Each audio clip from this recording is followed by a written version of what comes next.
Bismillahirrahmanirrahim. Assalamualaikum warahmatullahi wabarakatuh. Apa kabar Bunda? Semoga Allah selalu memberikan kesehatan dan rezeki yang berlimpah. Pada kesempatan kali ini, Hanum akan meneruskan sebuah kisah yang berjudul Tak Tersentuh. Buat para pendengar setia arah cerita yang belum nonton video sebelumnya, silahkan buka linknya di deskripsi ya. Nah, biar makin seru, langsung saja kita ke ceritanya.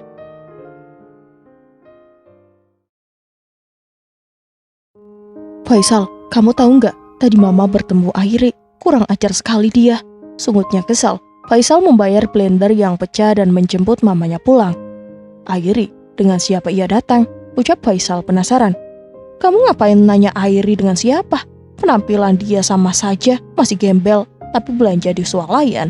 Gaya sekali dia, paling kerja jadi IRT. Hinanya, napasnya naik turun seperti berburu mangsa. Faisal hanya mendengar ucapan dan makian mamanya. Faisal, kapan kamu mau beli mobil? Tanya Ririn dengan suara memaksa. Faisal belum berpikiran ke situ, ungkap lelaki itu. Kamu ambil mobil yang kamu kasih ke Airi. Dia sudah mendapatkan 100 juta dari kamu, rayu Ririn. Tidak mah, itu milik Airi, sebagai nafkah lahir dan batin selama setahun menikah. Kamu bodoh, kasih uang dan mobil kepadanya, kita yang jadi miskin, tinggal dikontrakan, keluhnya. Lebih baik kamu menikah saja dengan Sonia. Bagaimana? Faisal hanya menggelengkan kepala dan menarik napas. Entah apa yang merasuki diri orang tuanya, menginginkan harta dibanding kebahagiaannya sendiri. Surat pengadilan sudah diterima Faisal. Ia menatap lembaran itu. Mau tak mau ia akan bercerai dengan Airi. Entah kemana Bella pergi membawa uangnya. Faisal, hari ini kita akan bertemu dengan PT Mahendra. Jam 10 sudah ready. Kita ada meeting di sana, ucap Dewi. Wanita itu menatap Faisal heran. Tatapannya kosong dan tak menjawab ucapannya. Faisal, panggilnya dengan suara yang lebih tinggi. Iya Bu, maaf tadi Ibu bicara apa? Dewi mengulangi ucapannya tadi dan Faisal berubah wajahnya menjadi ceria. Mereka menuju PT Mahendra dengan menggunakan mobil Dewi. Faisal merapikan penampilannya dan memberi sedikit parfum ke tubuhnya yang ia letakkan di dalam tas kerjanya. Memasuki ruangan meeting, tatapan Faisal mengarah ke arah Airi yang memakai pakaian kerja berwarna putih dengan hijab merah. Airi terlihat lebih berkelas dibandingkan dulu. Dewi menyapa Putra dan Airi. Mereka menyambut ramah dan bersahabat. Faisal menyodorkan tangannya ke arah mantan istrinya. Namun wanita itu menangkupkan tangan ke dada. Faisal hanya tersenyum kikuk. Putra memulai meeting dan mengucapkan salam terlebih dahulu. Terima kasih, semuanya sudah hadir di meeting kali ini. Hari ini kita juga akan memperkenalkan CEO baru kita yang belum diketahui publik. Dia adalah pewaris Mahendra yang sebenarnya. Mari kita sambut CEO baru kita, Airi Mahendra. Semua orang bertepuk tangan. Faisal terkejut dengan ucapan Putra. Ia berpikir kalau Airi adalah sekretaris Putra. Namun tebakannya salah. Dewi menyenggol sikut Faisal untuk bertepuk tangan dan berdiri. Airi memperkenalkan diri dan menjelaskan misi dan visi dia sebagai CEO Mahendra. Semua anggota meeting tersebut mengagumi Airi yang terlihat bijak dan dewasa. Faisal merasa dirinya lebih rendah dari mantannya itu. Airi, mantan istri yang dulunya miskin kini menjadi kaya mendadak, lirihnya dalam hati. Airi, tunggu, panggil Faisal. Ketika meeting sudah selesai, Dewi menunggu Faisal di parkiran mobil, sedangkan Putra seperti biasa bermain game online di ruangannya. Airi melepaskan tangan Faisal yang menyentuh lengannya. Ada apa? Aku sibuk. Aku minta kesempatan sekali lagi untuk rujuk kepadamu, ungkapnya tanpa malu. Rujuk? Maaf, aku nggak bisa. Kita nggak mungkin rujuk, kamu lupa apa yang kamu perbuat denganku. Maaf, permisi, pekerjaan pentingku banyak. Sampai jumpa di pengadilan, atau lebih baik kamu tak hadir agar semua berjalan dengan lancar. Selamat siang. Airi melewati Faisal tanpa menoleh. Ia sudah malas menanggapi mantan suaminya dan mertua yang tidak tahu diri. Ia hanya menunggu 6 bulan untuk menyelesaikan perceraiannya. Airi sibuk dengan pekerjaannya. 3 hari lagi Putra akan pergi ke Kalimantan untuk menangani proyek di sana. Airi harus mandiri tanpa kakaknya. Suara ketukan pintu terdengar di ruangan Airi. Wanita yang kini menjabat sebagai CEO mempersilahkan masuk orang tersebut. Suara deheman terdengar keras. Ada apa? Tanya Airi tanpa menatap. Ia sibuk membaca berkas-berkas yang ada di meja. Suara deheman kedua terdengar lebih keras. Airi mendongak kepala. Fajar. Airi langsung bangkit menghampiri Fajar. Wajah Airi berubah ceria, seseorang yang ia harapkan muncul kembali. Kamu kemana aja? Aku menghubungimu tapi operator terus yang jawab, ungkap Airi. Selama beberapa hari, Airi menghubungi teman kecilnya. Airi mempersilahkan Fajar duduk. Bagaimana tawaranku? Apa kamu mau? Airi berharap Fajar mau bekerja dengannya. Bagaimana ya? Aku juga ragu. Selama ini aku hanya sebagai OB. Ungkap Fajar. Pendidikan terakhir Fajar adalah jurusan akuntansi. Ia paham sedikit tentang perkantoran. Ayolah, temani aku. Kak Putra akan pergi ke Kalimantan dalam waktu yang tidak ditentukan, bujuk Airi. Ia butuh seseorang untuk membantu pekerjaannya di kantor. Baiklah, akan aku coba. Farhan tak mau melihat Airi disakiti orang lain. Sejak ia kecil, hidupnya tak pernah bahagia, hanya menjadi bahan gunjingan teman-temannya. Airi gadis rapuh yang mudah menangis. Dengan segenap jiwa dan raga, Fajar akan menjaganya dengan baik. Terima kasih Fajar, kamu memang sahabatku yang paling baik, puji Airi. Mereka tersenyum dan saling bertatapan. Putra mendengar percakapan mereka, hanya meremas tangannya. Ia sadar walaupun mereka bukan saudara, tapi mereka sudah berjanji akan selalu menjadi kakak beradik. Tidak mau mengulangi kesalahan orang tua mereka, Putra memutuskan untuk melanjutkan proyek di Kalimantan dalam waktu yang cukup lama. Ia sengaja untuk pergi ke Kalimantan agar cintanya akan hilang kepada Airi. Berbahagialah adikku, maaf aku yang mencintaimu, lirihnya dalam hati, mengayunkan kaki dengan lemah. Airi tak berhenti menangisi kepergian Putra. Semenjak perjalanan hanya sesugukan yang terdengar. Sudahlah Ai, kakak hanya pergi sementara. Bukan selamanya, pujuk Putra. Airi tak berhenti terisak. Aku sedih, mengapa kakak cepat sekali pergi? Kakak bilang 3 hari lagi, kenapa jadi sekarang? Ucapnya. Airi menghapus air mata di pipinya. Maafkan kakak, banyak sekali pekerjaan yang harus kakak lakukan. Maaf, lirihnya namun terdengar jelas oleh Airi. Ada Fajar yang menjagamu. Belajarlah terus, kalau ada masalah hubungi kakak. Untuk pertama kali Putra menyentuh pipi Airi. Ia menghapus jejak air mata dengan jarinya. Kakak, cepat pulang dan temani aku. Airi menatap netra kakaknya dengan lembut. Ia mencium tangan Putra Taksim. Hubungi aku jika sudah sampai kak. Putra menarik kopernya dan melambaikan tangan, menarik napas dalam dan kembali melangkah memasuki gerbang penerbangan. Berat untuk Airi tanpa kakaknya yang selalu mengajak berdebat. Hati-hati kak. Airi meninggalkan bandara dan kembali ke rumahnya. Awal mula dimulai tanpa Putra.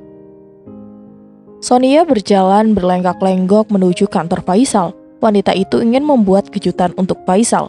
Setelah menemukan ruangan kerja Faisal, Sonia mengetuk pintu dengan pelan. Suara Faisal membalas ketukan tersebut. Masuk, ucap Faisal. Ia sedang membereskan berkas yang ada di atas meja. Lelaki itu mendongakkan kepala pelan. Selamat siang Faisal, apa kabar? Sapa Sonia dengan lembut dan manja. Wajahnya berseri-seri melihat sang pujaan hati. Siang Tante Sonia, kabar aku baik-baik saja, jawabnya dengan nada bergetar. Entah mengapa, Faisal menjadi kikuk dan serba salah. Tante, ada yang bisa saya bantu? Tanyanya. Matanya menuju pintu masuk ruangan yang tertutup rapat. Kok Tante? Panggil saja Sonia, gak usah sungkan. Senyum manis menggoda menghiasi bibir Sonia. Pakaiannya yang seksi membuat Faisal menelan air liurnya. Walaupun sudah berumur 40 tahun, tubuhnya dan wajahnya terawat dengan baik. Iya Tan, Sonia. Jawab Faisal mengelap pilu di keningnya dengan telapak tangannya. Sonia melihat hal itu mengambil sapu tangan di dalam tas jinjingnya. Tubuhnya yang sintal mendekati Faisal dan membersihkan keringat yang menempel di keningnya. Ruang kerjanya ber-AC, namun terasa panas baginya. Kasihan, gerah ya, apa kamu kaget melihat aku datang? Goda Sonia. Tatapan mereka bertemu, Faisal membuang muka ke arah lain. Ia memundurkan tubuh selangkah. Sonia, ada yang bisa aku bantu? Faisal tak berani menatap Sonia. Ia memilih melihat ke arah lain.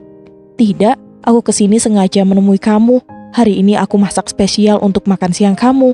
Semua masakan kesukaan kamu. Tapi, aku... Faisal, panggil Dewi. Ia membuka ruangan Faisal dan melihat Sonia berdiri dekat dengan lelaki tersebut. Jarak mereka hanya 1 langkah. Sonia, kamu... Panggil Dewi, teman arisan sosialitanya. Hai, Dewi, apa kabar? Lama tak jumpa. Sonia mencium pipi kanan dan kiri Dewi. Mereka sama-sama berteman dengan Ririn. Umur mereka hanya beda 1 tahun lebih tua Dewi. Aku kesini mau mengajak Faisal makan siang, ungkap Sonia. Oh, begitu. Tapi hari ini Faisal dan Dewi berjanji akan makan siang bersama. Namun ia urungkan. Tante, Sonia, bagaimana kalau kita makan siang bersama-sama saja di kantin? Usul Faisal. Ia tak enak hati mengusir salah satu dari mereka. Tidak bisa, aku sudah membawakan bekal untukmu, menunjukkan tas kecil yang berisi makanan. Wangi makanan tercium, Faisal menatap tas merah yang dipegang Sonia. Kita makan di kantin saja bareng dengan Bu Dewi, ujar Faisal. Ia melirik Dewi sekilas meminta persetujuannya.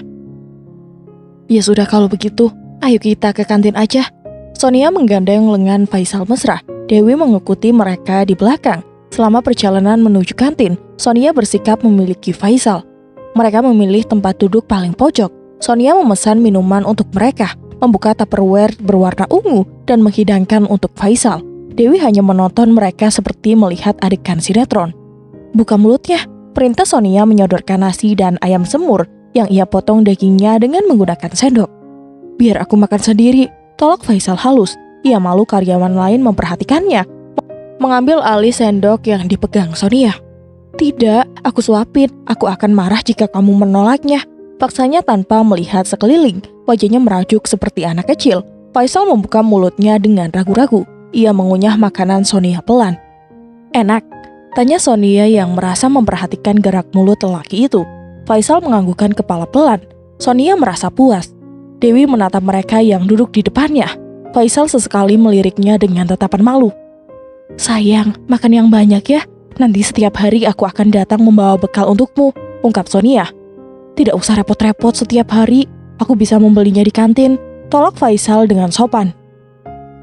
Kata siapa ngerepotin, kayak sama orang lain aja. Sonia menyodorkan sendok ke arah mulut Faisal dan ia menyambutnya. Sebentar lagi kita akan menikah, ungkap Sonia dengan suara yang menekankan kata menikah. Dewi mendengar ucapan Sonia langsung terbatuk. Faisal menyodorkan air mineral miliknya untuk Dewi. Terima kasih, tersenyum kepada Faisal. Sonia tidak suka dengan cara Dewi yang tersenyum dan menatap calon suaminya, padahal Faisal tidak pernah menyetujui perjodohan dari mamanya. Setelah makanan habis, Faisal pamit ke toilet. Sonia menutup semua Tupperware yang sudah tak ada isinya. Lelaki itu melahapnya hingga tak tersisa. Dew, sebentar lagi aku dan Faisal akan menikah. Ririn sudah merestui hubungan kami, ucap Sonia. Ia ingin Dewi tahu bahwa Faisal miliknya. Sejak tadi Dewi menatap mereka dan mencuri pandangan ke Faisal. Selamat ya, semoga lancar sampai hari H, ucapan Dewi terdengar bergetar. Terima kasih, tapi ingat, Faisal adalah calon imamku, jaga jarak dengannya. Atau kau tahu sendiri sifat aku bagaimana, ancam Sonia tanpa memperdulikan siapa Dewi di perusahaan ini. Aku dekat karena kami rekan kerja, harus kompak. Kamu jangan menuduhku sembarangan. Memangnya Faisal mau denganmu, sindir Dewi. Wanita itu tahu Faisal masih mencintai istri pertamanya. Jarak umur Sonia dengan Faisal juga jauh, bagaikan 10 tahun. Kamu meremehkan, lihat saja aku akan memiliki Faisal. Dewi tersenyum sinis, tidak bisa dielak Faisal lelaki tampan dan mempesona. Faisal, aku pulang, nanti malam aku tunggu di rumah, rayur Sonia. Ia melirik sinis ke arah Dewi yang masih berdiri di samping Faisal dengan melipat tangan di dada. Maaf Sonia, aku tidak bisa datang. Besok harus kerja pagi-pagi sekali. Tolaknya untuk yang sekian kalinya. Tubuh Sonia begitu rapat. Faisal menarik Dewi seperti meminta pertolongan. Dewi menarik lengan Faisal menjauhi Sonia. Wanita itu memicingkan mata. Maaf Sonia, Faisal harus bekerja, jam istirahat sudah habis. Permisi. Dewi memberi kode Faisal untuk segera berjalan. Mereka meninggalkan Sonia di kantin. Terima kasih Bu Dewi, ucapnya menyeka keringat di keningnya, menghela napas panjang. Sama-sama, hari yang berat untukmu. Ledek Dewi menertawakan Faisal. Mereka memasuki lift, suara ponsel bergetar di saku Faisal. Ia menyentuh ikon berwarna hijau. Faisal, kamu mengapa menolak Sonia? Maki mamanya di seberang panggilan tanpa mengucapkan salam. Mah, Faisal sibuk. Maaf mah. Lelaki itu keluar lift sambil berbicara dengan mamanya. Sibuk? Pokoknya sepulang kerja kamu harus ke rumah Sonia. Ririn geram dengan anaknya. ia akan berusaha membuat Faisal bertekuk lutut kepadanya. Tapi Mah, temui Sonia atau Mama. Suara teriakan berubah menjadi isakan. Faisal tak tega mendengar wanita itu menangis. Mama mau kamu membuka hatimu untuk Sonia di sisa-sisa hidup Mama. Mohonnya dengan suara rintih. Ucapan mamanya membuat hati Faisal bersedih. Baiklah Mah, Faisal akan menemuinya setelah pulang kerja. Bagus, Mama sayang sama kamu anak Mama yang paling mengerti. Ririn mengakhiri panggilannya. Ia tersenyum puas berhasil membujuk Faisal. Faisal mendengkus, ia masuk ke ruang kerja dengan perasaan yang pasrah, menatap bingkai foto kecil yang ia letakkan di atas meja kantornya. Foto Airi dan dirinya ketika menikah dengan acara yang sederhana. Kini Faisal telah berada di gerbang rumah Sonia. Ia membawakan bunga mawar atas perintah Ririn, menekan bel pagar. ART Sonia keluar rumah, membukakan pagar dan mempersilahkan masuk dan menunggu di ruang tamu. Faisal menguatkan hati dan imannya. Sonia turun dari lantai atas dengan dress di atas lutut berwarna hitam. Faisal mendongakkan kepala ketika Sonia memanggilnya dengan mesra. Rambut Sonia dibiarkan tergerai, harum parfumnya menggoda iman, dan memoles bibirnya dengan warna red brown. Astagfirullahaladzim, lirihnya dalam hati. Airi duduk termangu di teras rumah ditemani secangkir teh hijau dan cemilan di dalam toples yang disajikan seorang pelayan untuknya. Bu Nina, kepala pelayan rumahnya menghampiri majikannya. Non Ai, jangan melamun, nanti kesambut setan. Guraunya mencairkan suasana. Sejak tadi Airi melamun memandang halaman rumahnya. Bu Nina, bisa aja ngomongnya. Ia tersenyum dan kembali memandang ke depan. Non Ai, kenapa dari tadi melamun terus? Kangen sama Tuan Putra? Ledeknya. Sejak kepergian Putra Airi terlihat murung. Airi menundukkan kepala, ia menoleh ke arah Bu Nina dan berkata, pasti aku kangen dengan Putra, karena dia yang selalu membuatku kesal. Tapi ada satu lagi yang ada di dalam pikiranku. Bolehkah aku bertanya sesuatu, Bu? Ia membalikkan tubuhnya dan menatap Bu Nina yang berdiri tak jauh darinya. Kemarilah Bu, duduk di sini. Perintah Airi menepuk kursi di sampingnya. Bu Nina menolak untuk duduk bersama Airi. Wanita itu sudah terbiasa berdiri, mungkin tak pernah duduk dengan majikannya. Bu Nina memilih berdiri lebih dekat dengan Airi. Ceritakan padaku tentang ayah kandungku, perintah Airi. Pemandangan dan pendengarannya sudah siap mendengar tentang lelaki yang menjadi ayah kandungnya. Ibu tak tahu banyak tentang ayahmu, Non, tapi saya akan menceritakan yang saya tahu dan saya dengar. Ayah Non Airi adalah lelaki baik dan bertanggung jawab. Nun Sarasyana mencintainya karena akhlak dan tutur katanya yang selalu santun, enak didengar, dan meresap ke dalam hati. Ia selalu dapat membuat kekasihnya Sarasyana nyaman, walaupun mereka berbeda derajat dan martabat cintanya mereka begitu kuat dan besar. Bagaimana rupa ayahku? Airi terdengar antusias. Selama ini, ia hanya melihat foto ibunya, namun tak menemukan foto ayahnya. Mungkin sudah dibuang atau dibakar oleh Pak Rio atau kakeknya. Kulitnya tak terlalu putih, hitam namun terlihat bersih. Wajahnya manis, senyum yang tulus terlihat di bibirnya. Tinggi badan sekitar 160 cm dan memiliki tanda lahir di leher sebelah kanan seperti tombol kecil. Ucapnya membayangkan wajah Amir, ayah Airi. Bu Nina, apa ibu tahu di mana keberadaan ayahku? Ibu tidak tahu keberadaannya sekarang. Semenjak ia di penjara, lelaki itu tak pernah datang kemari. Ibu tak melihatnya lagi. Entahlah, saya sudah tak tahu. Ia dihukum 3 tahun penjara karena kasus keracunan tersebut. Saya hanya tahu tempat tinggalnya sewaktu masih berpacaran dengan ibunya Non Ai. Bu, antar aku ke sana. Aku ingin bertemu dengannya. Tapi Non, mungkin dia sudah tidak di sana lagi. Di sana lingkungannya juga kumuh. Bu, aku tak peduli kumuh ataupun mewah. Aku hanya ingin mengetahui keadaannya. Bawa aku ke sana, paksa Airi. Ia akan mencari ayahnya kemanapun berada. Airi masuk ke dalam untuk berganti pakaian. Bismillah, mudahkanlah hamba ya Allah untuk bertemu ayahku. Bu Nina mengantarkan Airi ke tempat ayahnya tinggal dulu. Ia akan bertanya kepada orang di sekelilingnya. Dengan menggunakan mobil yang diantar sang sopir, Airi menatap ke sepenjuru lingkungan tersebut.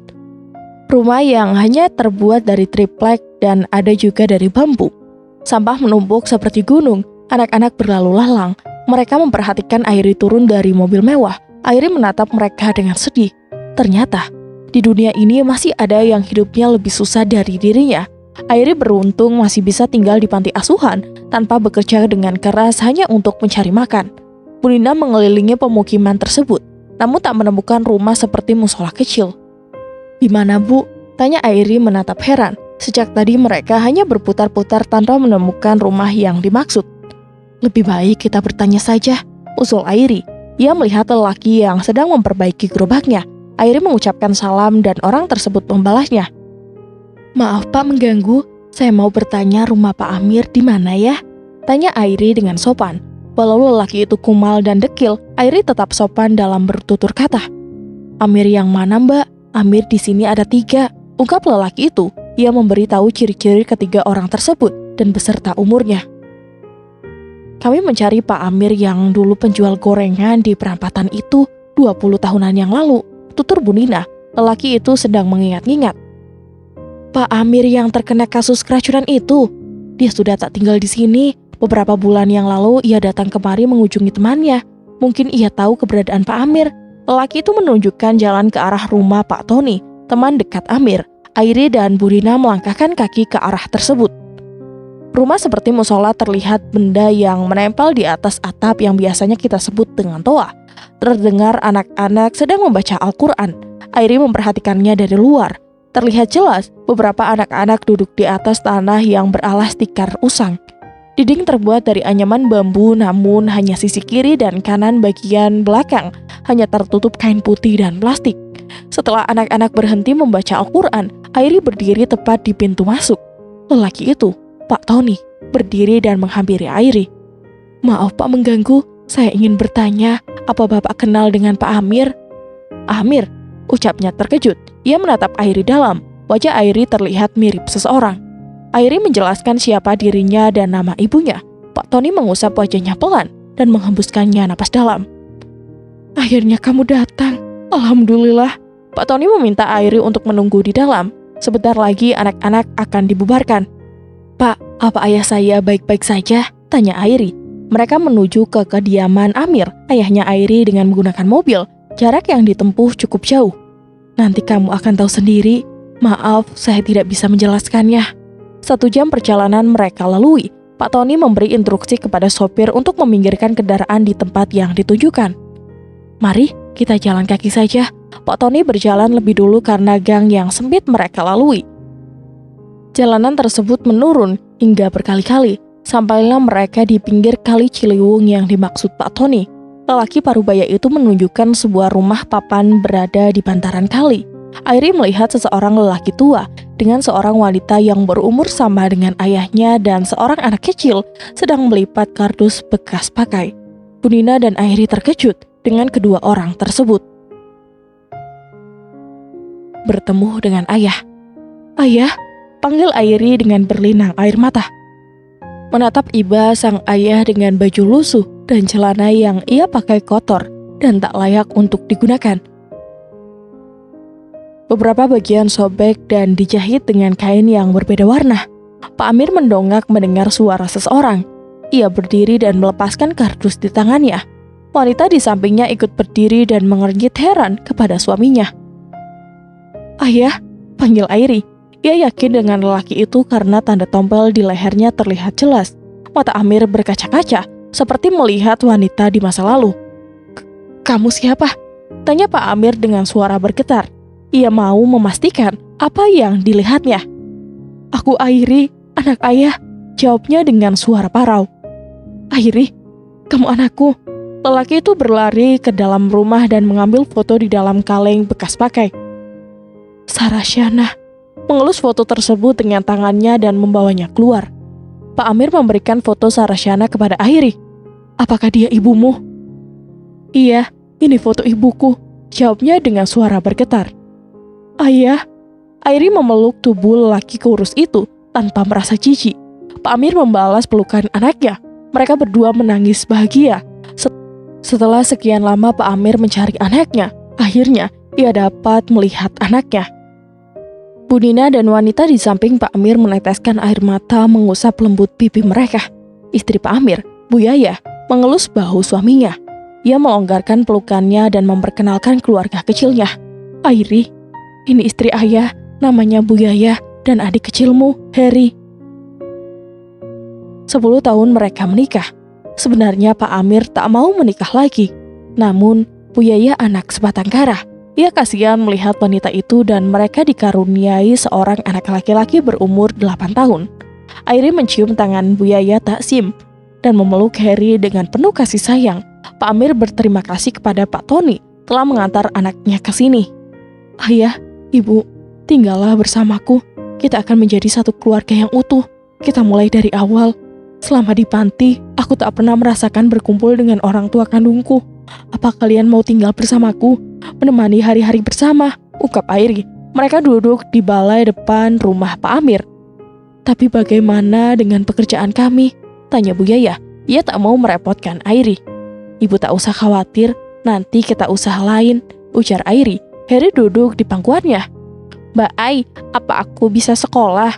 Tanya adik menoleh ke arah kakaknya. Airi tercengang dengan ucapan adiknya. Ternyata, selama ini adiknya tidak sekolah karena kehidupan mereka yang sangat sulit. Nanti Mbak akan mencari sekolah yang bagus untuk kamu, tutur Airi. Harry tampak bahagia. Anak itu belum pernah merasakan duduk di bangku sekolah. Airi, apa kami tak merepotkanmu? Tanya Pak Amir tak enak hati.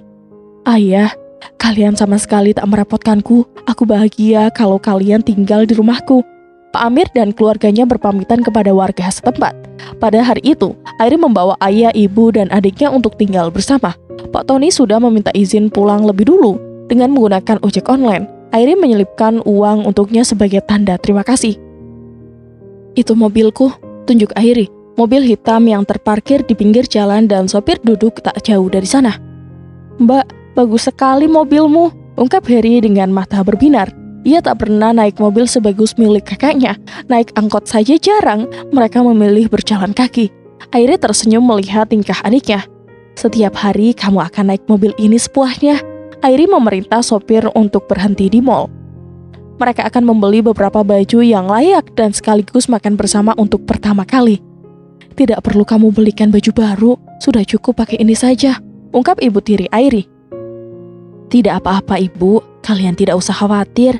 Airi mengelus bahu Bu Yahya lembut. Mereka keluar mobil di pintu utama mall dan sang sopir membawa mobil tersebut ke parkiran basement. Ayah, Airi kesana sebentar, tunggu di sini, ucap Ai dan Pak Amir menganggukkan kepala pelan. Bu Nina menemani Airi ke ATM yang tak jauh dari pintu utama.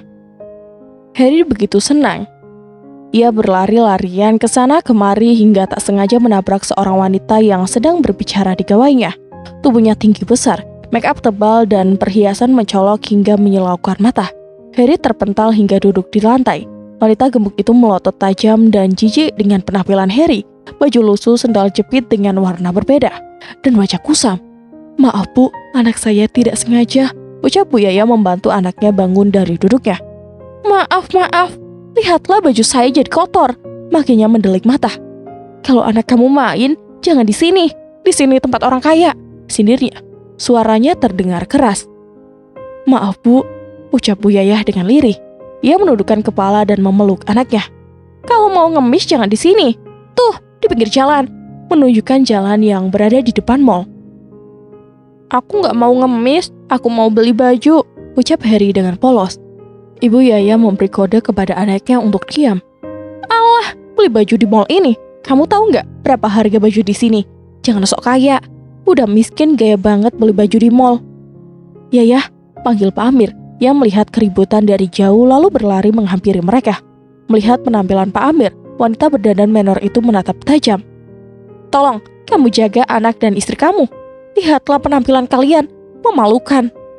Maaf Nyonya, penampilan kami memang memalukan, tapi akhlak kami lebih tinggi dari Anda. Derajat Anda di dunia lebih tinggi dari kami, tapi belum tentu derajat Anda tinggi di mata Sang Pencipta. Permisi, ucap Amir. Ia meninggalkan wanita itu yang hatinya tersindir. Wanita itu pergi dengan hati yang kesal. Airi melihat kejadian tersebut dan tersenyum. Ayahnya ternyata lelaki yang sangat melindungi keluarganya.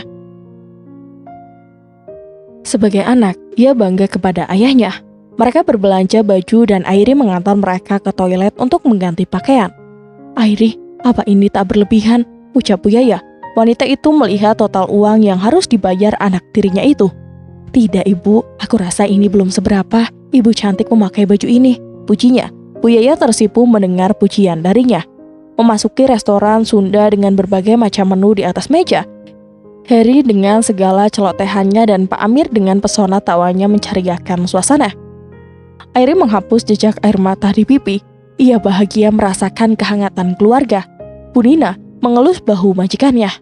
Mereka memasuki sebuah rumah besar yang ditempati Airi. Pak Amir ingat dengan rumah ini. Kenangan pahit dan manis membaur jadi satu. Melangkah kaki masuk ke dalam rumah. Rumah milik keluarga Mahendra. Pak Amir tak pernah diterima di keluarga ini. Sebuah foto di bingkai besar menempel di dinding. Foto Sarasyana dan orang tuanya.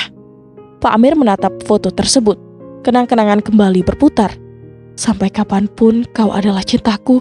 Aku akan menjaga anak kita dengan baik sampai hembusan terakhir. Maafkan aku, lirihnya dalam hati. Seorang gadis berjalan sendirian di pemukiman kumuh. Seragam putih abu-abu masih melekat di tubuhnya. Senyumnya yang manis dan tatapan matanya yang tajam. Namun terlihat kesedihan di sana seperti kesepian. Gerombolan pemuda menggodanya dengan mencolek dagunya. Aku sedang melipat kardus bekas pakai. Memperhatikan gadis itu menolak untuk disentuh. Jangan sentuh gua, ucapnya lantang. Dengan berani gadis itu menatap mereka. Kayaknya lu orang kaya, bagi duit sini. Atau HP lu buat gua, ucap salah satu pemuda. Minggir, gua mau lewat. Gadis itu hendak berjalan. Namun salah seorang pemuda mencengkal tangannya. Ia memberontak dan pemuda lain berani merangkulnya. Brengsek, lepasin tangan lo di badan gue, makinya. Para pemuda itu semakin berani dan gadis itu memberontak. Merasa iba, aku menghampiri mereka. Assalamualaikum, ucap salamku kepada mereka. Mereka terkejut dengan kedatanganku. Aku memakai topi dan wajahku tertutup masker, aku buka perlahan. Tidak baik menyentuh yang bukan muhrimnya, bersikap menghormati orang lain, termasuk menghormati diri sendiri. Mohon maaf, jangan mengganggu kaum hawa yang lemah, ucapku kepada mereka. Mereka diam dan enggan menjawab, memilih pergi daripada babak belur dengan ilmu bela diri yang kumiliki. Terima kasih kakak, ucapnya. Suara merdunya membuat hatiku menjadi berdetak. Tidak pernah merasakan detakan jantung seperti ini kepada seseorang gadis. Ia menyodorkan tangannya ke arahku, menyambut tangan lembutnya, terasa seperti aliran listrik. Sarasyana, apa yang kamu lakukan di sini? Tanyaku kepadanya. Aku menatap matanya yang indah dan senyum yang manis menghiasi bibir mungil. Aku sedang jalan-jalan, ungkapnya. Waktu masih menunjukkan jam 9 pagi, seharusnya ia sekolah, pikirku. Kakak sedang apa? Tanyanya. Aku berjalan melanjutkan pekerjaanku dan ia mengikuti langkahku. Bekerja, jawabku singkat dan ia meminta izin membantuku. Sejak saat itu, kami menjadi akrab. Sarasyana sering datang menemuiku setelah pulang sekolah atau di hari libur. Papa dan mamanya sibuk dengan urusan mereka, dan kakak laki-lakinya, Rio, berada di tempat lain untuk melanjutkan kuliah. Ia bercerita kalau dirinya kesepian. Setiap hari Sarasyana datang menghampiriku. Aku sudah melarangnya karena tak baik seorang laki-laki dan perempuan bertemu. Ia terlihat kecewa. Setelah ia lulus sekolah, aku mengungkapkan isi hatiku padanya dan akan menikahinya. Terlihat wajah yang berbinar dan bahagia. Aku pikir ia akan menolaknya. Namun, ia menerima cintaku. Aku berkunjung ke rumahnya setelah 5 bulan berkenalan. Sarasyana menungguku di gerbang rumahnya. Aku terdiam sejenak, melihat rumah besar di depan mataku. Masya Allah, besar sekali rumahnya, liriku. Lama ini Sarasyana tak menceritakan keadaan rumahnya.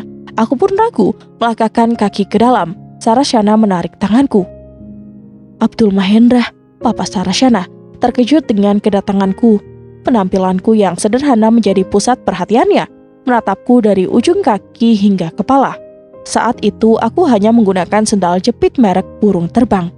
Aku mengungkapkan kedatanganku untuk meminang Sarasyana. Apa kamu bilang? Lihat penampilan kamu ngaca. Siapa kamu dan siapa saya? Teriaknya. Jarinya menunjuk ke arahku. Sarasyana sudah terisak mendengar teriakan papanya dalam pelukan sang mama. Kamu gak pantas jadi suami anak saya. Untuk makan saja kamu masih kesulitan. Kamu pikir anak saya boneka?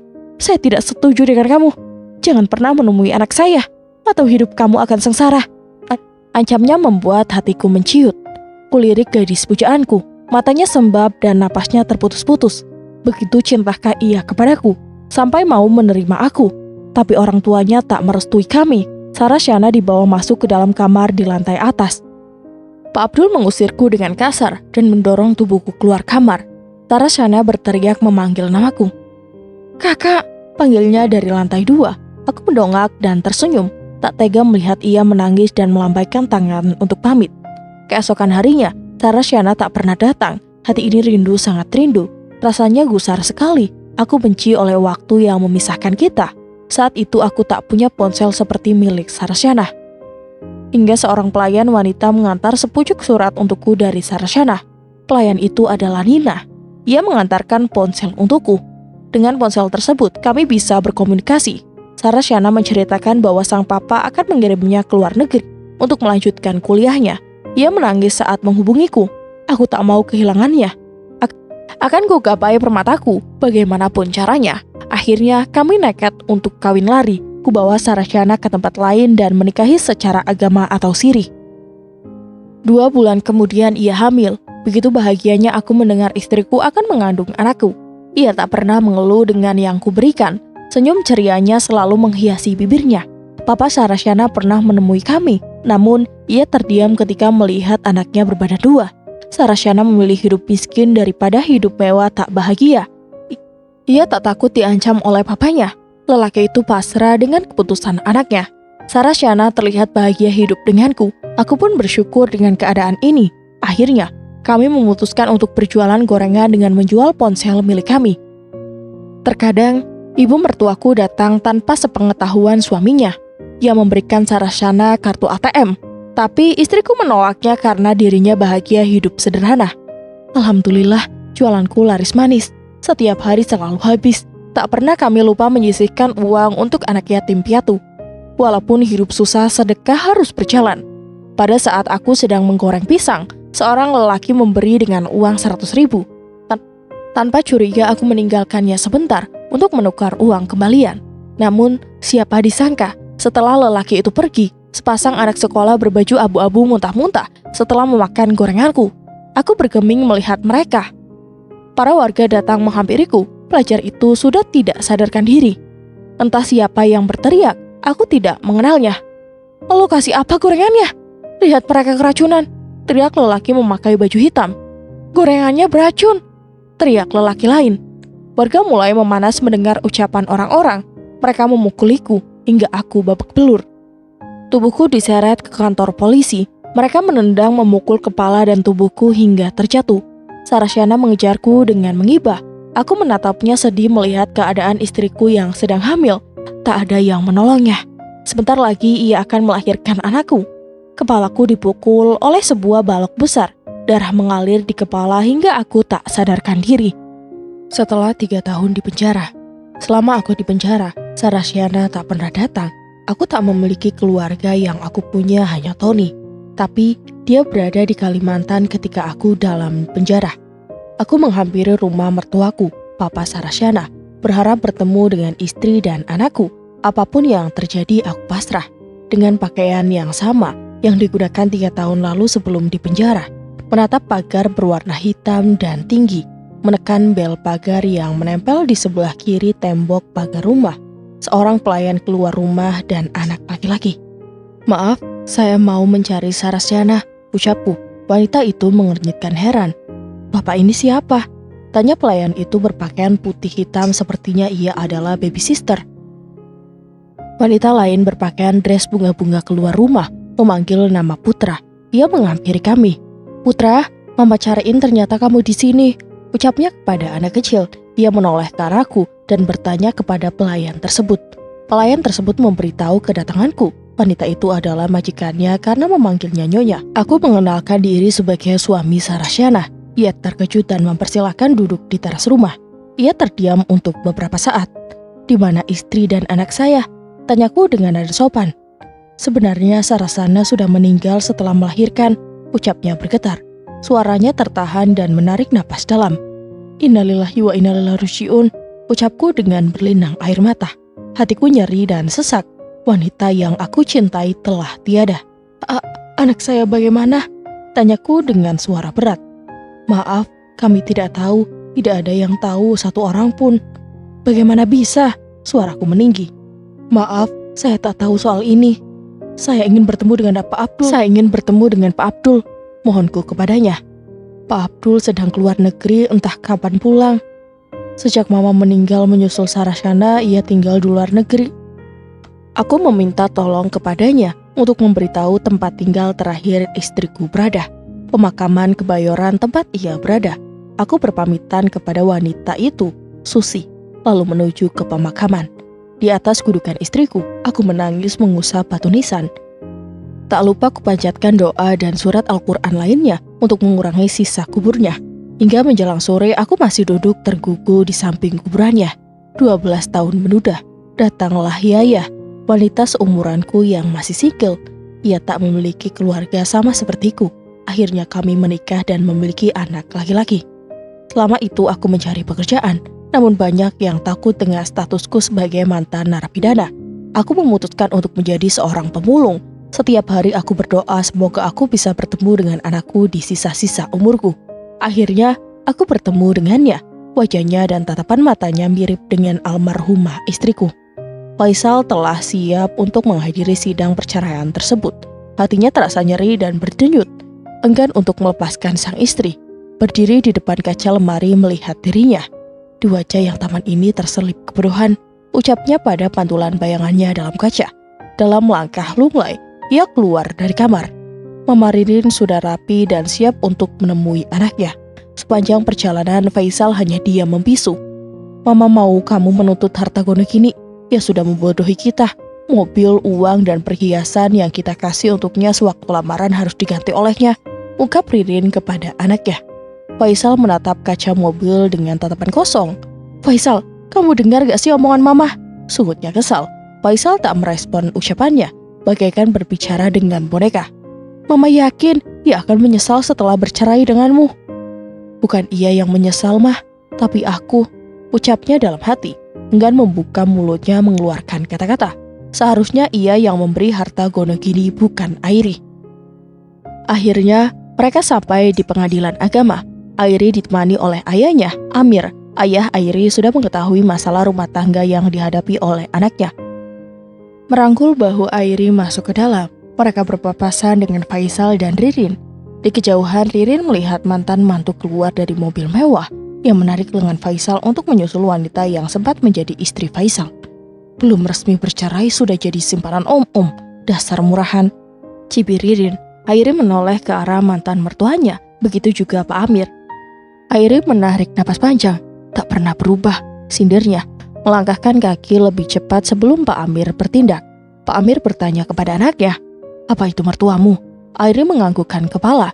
Selama pengadilan berjalan, Faisal terlihat murung, berbeda dengan Airi. Ia terlihat santai dan segar. Sidang pertama berjalan lancar, tak ada hambatan. Airi bernapas lega.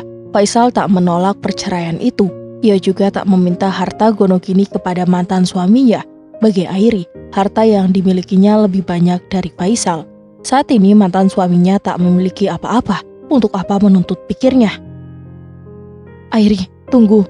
Panggil Ririn ketika mereka berada di parkiran mobil. Airi menoleh ke arahnya. Kamu sudah membohongi anak saya. Tak pantas mengambil uang dan mobil yang telah diberikan Faisal. Kamu juga telah membohongi anak saya tentang diri kamu. Ternyata simpanan laki tua. Kembalikan uang dan mobil itu, maki Ririn. Jari telunjuk ke arah wajah Airi. Pak Amir tak terima hinaan dari mantan mertua anaknya. Apa yang Anda katakan? Ucap Pak Amir geram. Mendekati mereka, memutari mobil sebelah kanan tempat anaknya berdiri. Anda jangan sembarangan menuduh. Seharusnya Anda malu dengan anak Anda. Pak Amir menatap tajam Ririn. Wanita itu tak mau kalah. Ternyata kekasihmu berani juga. Jangan ikut campur, ini masalah kami. Urusan Airi, urusan saya juga, ucap Pak Amir. Ingin rasanya menampar pipi wanita itu. Faisal merayu Ririn untuk pulang. Ia menarik lengan mamanya. Lepas Faisal. Mau tak mau kamu harus mengembalikan mobil, uang, dan kerugian pernikahan. Kalau saja kamu masih perawan, gak akan mungkin anak saya menceraikan kamu. Penipu, teriak Ririn kepada Airi. Airi hanya diam menatap Ririn datar. Cukup, Anda keterlaluan, bentak Amir. Ia berdiri tepat di hadapan Airi. Penampilan Anda seperti berkelas, tapi mulut Anda rendahan. Pak Amir geram melihat tingkah Ririn. Kamu itu berani menghina saya? Sungutnya membesarkan mata. Bagi dia saat ini harus mendapatkan mobil dan uang. Wanita seperti Anda pantas untuk dihina. Anda tak bisa menghormati orang lain, begitu juga sebaliknya. Orang lain tak akan mau menghormati Anda. Airi menarik lengan ayahnya masuk ke dalam mobil. Ayah gak menyangka kalau ada wanita seperti itu.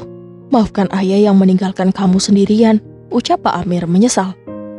Ayah tak usah minta maaf, ayah gak salah, aku baik-baik saja kok. Airi mengelus tangan ayahnya.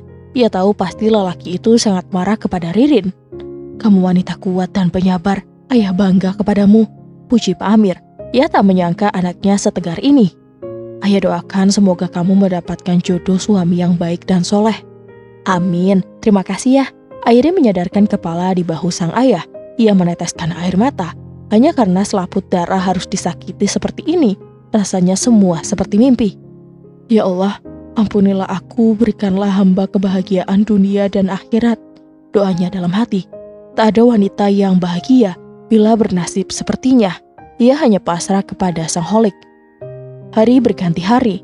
Airi menghabiskan waktunya dengan keluarganya. Harry, adiknya, selalu menemaninya. Ibu tiri Airi, Ibu Yaya, begitu sayang kepadanya. Ia mengurus Airi dengan baik. Kini, ia sedang duduk di teras menikmati teh hijau dengan cemilan combro. Yaya selalu membuat aneka cemilan. Mereka menyukai masakannya, lezat, bergizi, dan sederhana.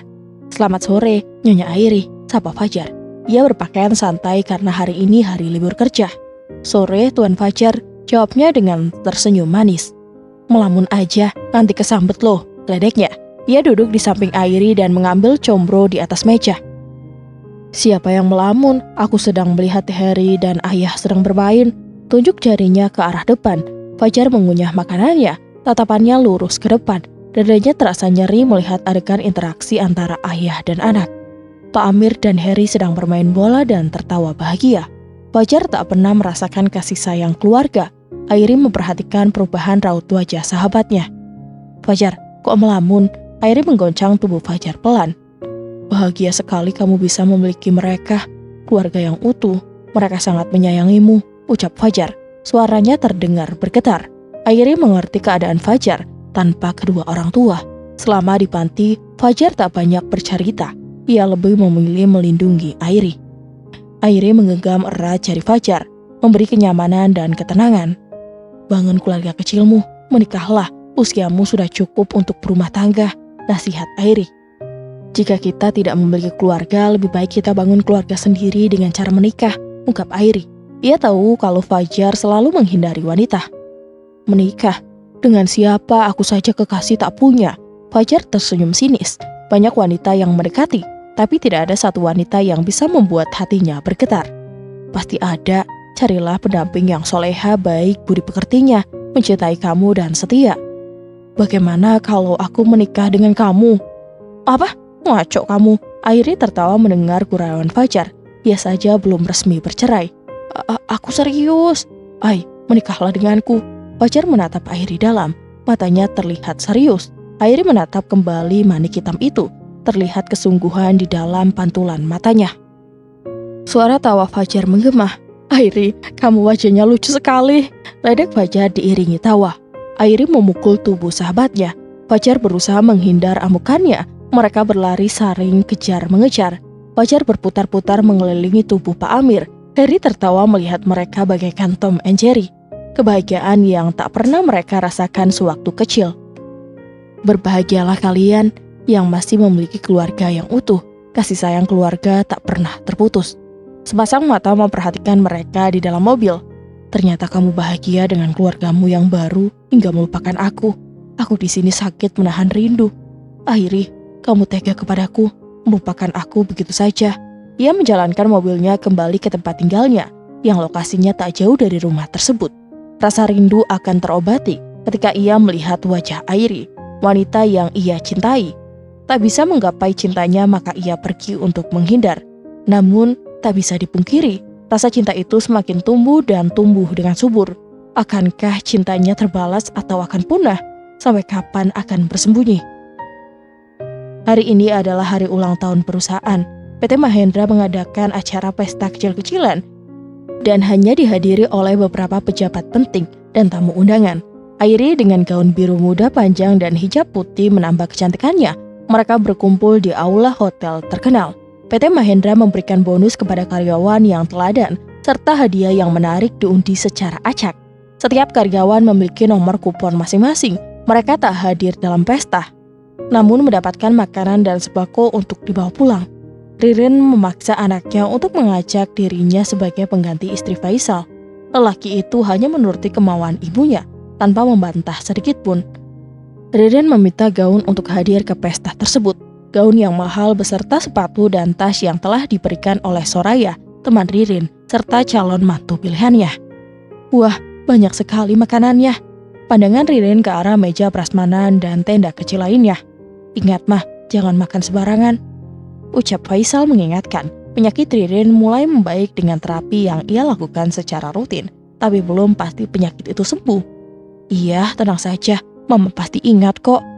Ririn berjalan lenggak-lenggok seperti bos besar, mengambil makanan dengan piring besar. Ia menyedok nasi sedikit dan lauk yang berjumlah sangat banyak.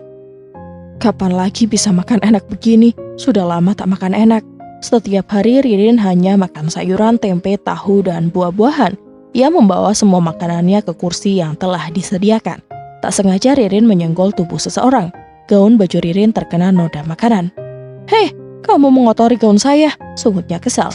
Ririn menatap wajahnya dengan dahi berkerut. Tubuhnya kurus, kulitnya sedikit hitam. Sudah dipastikan ia bukan golongan orang kaya. "Maaf Nyonya," ucapnya merasa bersalah. Padahal yang harus meminta maaf adalah Ririn. Mendengar panggilan Nyonya, Ririn semakin congkak. "Kamu sudah membuat baju saya kotor. Kamu tahu berapa harganya?" ucapnya menyombongkan diri. 20 juta, kamu harus ganti rugi, teriak Ririn. Para tamu menoleh ke arah mereka.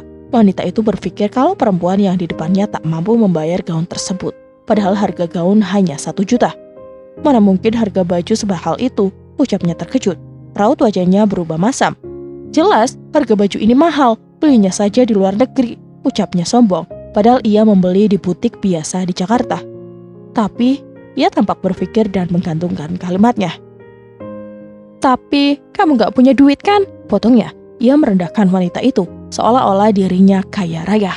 Wanita itu hanya menundukkan kepala dan berpikir, dari mana mendapatkan uang sebanyak itu walaupun anaknya mampu membayar. Ya, ada apa?" Pak Amir menghampiri istrinya. Para tamu menonton kejadian tersebut. "Dunia begitu sempit," sindir Ririn tersenyum sinis. Pak Amir menatap Ririn dengan tatapan tajam. "Ternyata Anda Nyonya terhormat apa tidak terhormat?" sindir Pak Amir tak mau kalah. "Tampaknya wanita ini istri pertamamu, level yang rendah." Hina Ririn melipat tangan di dada dan menggelengkan kepala. "Bukan urusanmu," jawab Pak Amir ketus. Bu Yaya menatap heran ke arah suaminya. Apa ada istri yang lain selain dirinya? Hatinya terasa nyeri mendengar ucapan Ririn. "Pak, maksudnya apa?" tanya Bu Yaya menatap netra suaminya yang kini merangkul tubuh kurus dirinya. "Sudah, jangan dengarkan mulut wanita itu," Pak Amir berbisik ke telinga istrinya. Matanya melotot ke arah Ririn. Ia memberitahu kalau Ririn mantan mertua Airi. Tak terima dengan sikap wanita sombong itu, Bu Yaya membusungkan dada. "Nyonya, tolong jaga ucapan Anda, jaga mulutnya. Suami saya tak pernah selingkuh dengan wanita lain," ujarnya bertolak pinggang. Dagu ia angkat setinggi mungkin. "Hei, aku berkata benar. Suamimu memiliki hubungan dengan wanita muda yang usianya jauh lebih muda dari kamu. Aku yakin setelah kamu mengetahui semuanya, kamu akan menyesal dan jatuh pingsan. Lihat saja, aku pastikan kau yang akan mencium kaki kami." Entah keberanian dari mana, Bu Yaya yang lembut kini menjadi kasar. Mendengar cerita dari Pak Amir, ia ingin merobek mulut wanita yang telah menyakiti hati Airi, anak tiri yang ia sayangi. "Untuk apa aku mencium kaki kalian? Memangnya kalian siapa? Kalau kalian keluarga Mahendra, aku akan rela mencium kaki kalian." Pak Amir hendak pergi, meninggalkan Ririn sebelum tanduknya muncul lebih besar. "Tunggu, kalian harus mengganti rugi gaunku," teriaknya. Pak Amir menoleh dan mengambil tisu yang disediakan oleh pihak gedung. "Bersihkanlah, kami tak sudi mengganti gaun milikmu. Lebih baik kuberikan kepada yatim piatu dan fakir miskin. Jika Anda salah satu dari mereka, silahkan daftarkan diri Anda." Pak Amir kembali melangkah dan merangkul istrinya. "Kurang ajar," geramnya. Ia meletakkan kembali piring dan mengambil hidangan yang baru. "Lebih baik aku ambil makanan yang lain," liriknya. Acara segera dimulai. Faisal mencari namanya. Dewi tak hadir dalam acara tersebut karena ada urusan yang harus diselesaikan. Lelaki itu mengikuti langkah Airi yang berdiri di taman hotel dengan Fajar. Ia berpikir bahwa Fajar adalah kekasih baru mantan istrinya. Sakit dan nyeri melihat mereka akrab dan tertawa. "Mah, dari mana aja?" tanya Faisal melihat mamanya yang sibuk mengunyah makanan, menatap piring yang penuh dengan protein hewani. "Mah, kenapa daging dan ayamnya banyak sekali?" ucap Faisal kesal. "Mama nggak boleh makan terlalu banyak protein." Mengambil piring di tangan Ririn, wanita itu merajuk menahan piring yang hendak diambil anaknya. "Ayo, acara sudah dimulai," ajak Faisal menggandeng lengan Ririn. "Pelan-pelan jalannya, perut mama rasanya mau pecah," ungkap wanita tua itu. "Faisal, kita pulang aja yuk." Setelah kenyang ia mengantuk ingin istirahat di tempat yang empuk. "Gak bisa Ma, Faisal tak enak dengan tamu dan pemilik acara ini. Acara mau dimulai." Faisal membawa Ririn ke tempat yang sudah disediakan. Seorang lelaki dan perempuan membuka acara anniversary perusahaan. Pakaian mereka terlihat serasi dengan paduan jas serta dress yang senada. Make up yang sederhana namun terlihat mewah. Pada kesempatan ini, kami atas nama panitia keluarga besar Mahendra yang telah berdiri sejak 70 tahun. Mengucapkan terima kasih atas kehadiran Bapak, Ibu, dan hadirin semuanya di aula ini dalam rangka ulang tahun PT Mahendra. Ucap pembawa acara berjas putih, wajahnya mirip selebritis terkenal Raffi Ahmad.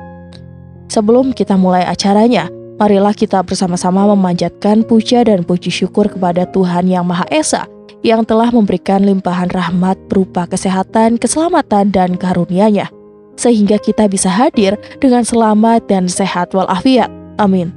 Ucap pembawa acara wanita dengan dress putih. Ia juga memberitahukan susunan acara yang akan dilaksanakan. "Baiklah, untuk acara selanjutnya adalah sambutan dari pemilik perusahaan Mahendra. Kita sambut pemilik perusahaan Mahendra, Airi Mahendra." Suara tepuk tangan menyambut Airi. Ia bangkit dari duduknya dan menaiki panggung dengan tersenyum dan melambaikan tangan. "Faisal, itu Airi," ucap Ririn. Mama Faisal terbata-bata. Ririn juga melihat lelaki tua yang ia maki-maki dengan umpatan kasarnya. "Lelaki itu ternyata ayah Airi," ucap Faisal ketika Airi memperkenalkan lelaki tua yang berdampingan dengannya di panggung. Kepala Ririn menjadi pusing, perutnya sakit, dan pandangan mulai gelap. Ririn terjatuh ke lantai ketika mengetahui kenyataan yang sebenarnya. Faisal berteriak memanggil mamanya. Airi menatap mereka di atas panggung dengan tatapan yang tidak bisa diartikan. Airi merasa beberapa minggu ini ada seseorang yang sengaja mengikutinya. Ia duduk di teras seperti biasa. Mobil tersebut terlihat di depan rumahnya. Mobil sedan hitam dengan nomor polisi B2645JU. Airi terus mengingat mobil tersebut. Airi masuk ke dalam rumah dan menyuruh seorang pelayan memakai pakaiannya. "Pakai baju ini dan jangan lupa hijabnya," perintahnya di dalam kamar. "Cepat kamu pakai sebelum ia pergi dan berpura-pura seolah kamu adalah aku." Airi mengintip mobil tersebut dari balik jendela. Sang ayah juga membantu Airi. Pelayan itu keluar rumah, duduk di teras menutup wajahnya. Hatinya berdegup gencar, terlihat dari kedua tangan menggigil karena ketakutan. Seperti bermain drama, ia duduk perlahan tanpa menurunkan majalah yang menutupi wajah. Mata pelayan tersebut melirik kanan dan kiri. Airi keluar rumah melewati pintu belakang, menghampiri mobil hitam itu, berjalan mengendap-endap seperti maling. Dari sebelah kaca mobil, ia melihat wajah yang tak asing baginya. Berjalan cepat menghampirinya, mengetuk kancah keras dengan punggung tangan. Lelaki itu terkejut dengan kehadiran Airi di samping pintu mobil, bergegas menyalakan mobil miliknya, memutar kunci mobil dengan tangan gemetar. Suara mesin terdengar. Airi berpindah tempat ke depan mobil, menatap tajam dengan melipat tangan di dada. "Keluar!" teriak Airi, jari mengisyaratkan untuk keluar mobil. Pemuda itu menelan salivanya. Suhu badannya terasa dingin, mematikan mesin mobil, perlahan membuka pintu mobil dan mengeluarkan tubuhnya. Wajahnya menunduk takut menatap Airi yang sedang marah. "Apa yang kamu lakukan, kakak?" tanya Airi membentak putra. Lelaki itu menggaruk kepalanya yang tidak gatal. "Mengapa kamu berada di sini? Seperti maling." Airi adikku, apa kabar?" ucapnya terbatah. Apa kabar? Bisa-bisanya kamu seperti ini. Kamu tahu nggak? Kakak bagaikan maling di rumah sendiri," sindir Airi. Hatinya merasa senang bisa melihat Putra lagi. Beberapa minggu ini, Putra sulit untuk dihubungi. Kakak. Putra bingung untuk menjawab apa. Ia tak bisa melawan adiknya. Kelemahan Putra, jika berada dekat adiknya tak bisa menjawab pertanyaannya. Sejak kapan? Tanya Airi. Suaranya sudah melembut, tidak seperti tadi. Apa? Tanyanya polos. Wajahnya masih menunduk. Sejak kapan kamu di Jakarta? Sejak bulan lalu. Putra memperlihatkan sederetan giginya yang putih. Airi tersenyum geli melihat wajah Putra yang tertangkap basah. Terus, apa yang kamu lakukan? Mengawasiku atau membututi kegiatanku setiap hari? Airi memiringkan wajahnya. Sinar matahari membuat wajahnya semakin bersinar. Wajah tanpa make up, hanya polesan tipis di bibir. Putra mendongak menatap pemandangan tersebut dengan jantung berdegup kencang. Aku rindu, ucapnya lirih. Airi masih bisa mendengar suara Putra. Ia menatap lelaki itu tertegun. Entah apa yang dirasakan saat ini. Mereka saling memandang tanpa ada celah sedikit pun. Suara air yang diguyur ke tubuh Putra menyadarkan pandangan mereka. Hei, berani sekali kalian menguntit anak saya, ucap Pak Amir. Membawa ember yang telah diisi air hingga penuh dan membuangnya ke tubuh Putra. Lelaki tua itu mengulung lengan baju panjangnya hingga ke siku. Sini kamu, saya hajar. Pak Amir hendak memukul Putra. Namun, Airi menahan tubuh ayahnya. Putra terlihat takut. Ia menghindar dari amukan Pak Amir. Suara ketukan terdengar nyaring. Putra meringis menahan sakit di kepalanya. Ibu Airi memukul kepala Putra dengan teflon antik karat yang bermerek terkenal. Ia juga memukul tubuh Putra dengan keras. Putra meringis kesakitan. Ampun, ampun, mohon Putra. Badannya terasa sakit semua. Airi melihat pemandangan tersebut tertawa terbahak-bahak. Pak Amir mengernyitkan heran melihat Airi senang. Pukul dia lebih keras. Pak Amir mengompori istrinya agar memukul lelaki itu lebih keras. Airi tertawa bahagia melihat pemandangan yang jarang terjadi. Dan sampai di sini dulu ya. Jika Bunda ingin lanjutin ceritanya sampai tamat, bisa komen di bawah. Dan mohon maaf apabila Hanum ada kesalahan dalam penyampaian cerita. Akhir kata, wassalamualaikum warahmatullahi wabarakatuh.